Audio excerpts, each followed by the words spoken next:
ой, хоронзон байна. Онгол наатах. Метро баригдаж байгаа юу? Одоо төсөм. Метро бол миний дүү чамд ерөөсөө ямар ч хамаагүй. За одоо зал.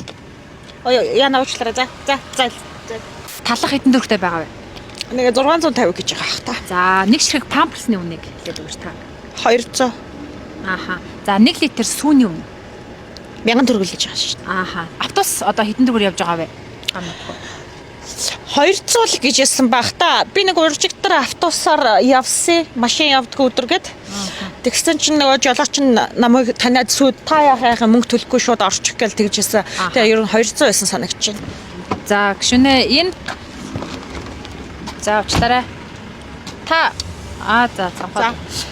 За, тэгэхээр өнөөдөр одоо цалин дээжин 50,000-ыг хангалттай гэж одоо та үзэж гинүү тийм ээ? За, ерөнхийдөө бол цалин дээжин 50,000 гэдэг бол манай улс төрийн зүгээс бол маш их дэмжлэг үзүүлж байгаа асуудал гэж би өөрөө ойлгож байгаа. Зарим ард иргэд бол яг хөө ингээд голоод ч юм уу те 50,000 төгрөг гэдэг шиг байна. Өнөөдөр памперс Монголд 200 төгрөг гэж байна. 50,000 төгрөгөөр хичнээн ширхэг памперс авах уу? Хүүхэд гаргасан эмэгтэйчүүд бас өөрсдөө бодох хэрэгтэй байхгүй юу? Хангалттай гэж үзэж байгаа та 50,000. Зөв зүгээр хүүхэд гаргачаад улс төрөөс 50,000 төгрөг авна гэдэг бол хангалттай хэмжээний гифт байхгүй юу? За, тэгэхээр одоо автозамын татвар тийм ээ нэмэгдсэн байгаа автомашины. За, энэ тал дээр та. Иргэд бол иймэрхүү хэмжээний шаналлыг мэдрэх хэрэгтэй. Гадаадын улс орнуудын жишгээр ч гэсэн өндөр л байгаа. За, метроны асуудал. Метро баригдаж байгаа юу? Одоо төсөм.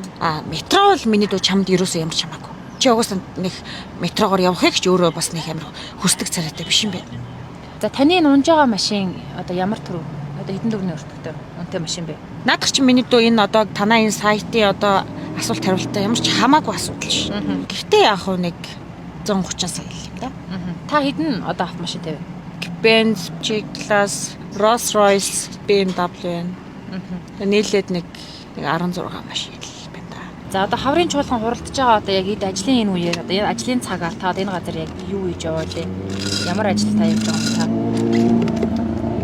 Яг чинь энэ ордонтой ойрхон болохоор энэ Sunrise Motors дээр хурж ирээд машина янзлуулчтэй. Тэгээд энэ хянах дээр юм гарцсан юмаа янзлуулах гэж байна. Машина янзлуулах гэж байна. Тэгээд дээрэс нь угаасаа энэ чи одоо хотын төвд байдаг дан үнэтэй машинууд янзалдаг ганц сайн баталгаатай газар нь энэ. Тэгээ энэ дээр л ингээ явж чинь би буруу зүрх юм хийгээгүй тийм ээ. Ой, хоронзон байна. Онгол наатах. Машина янзлуулъя.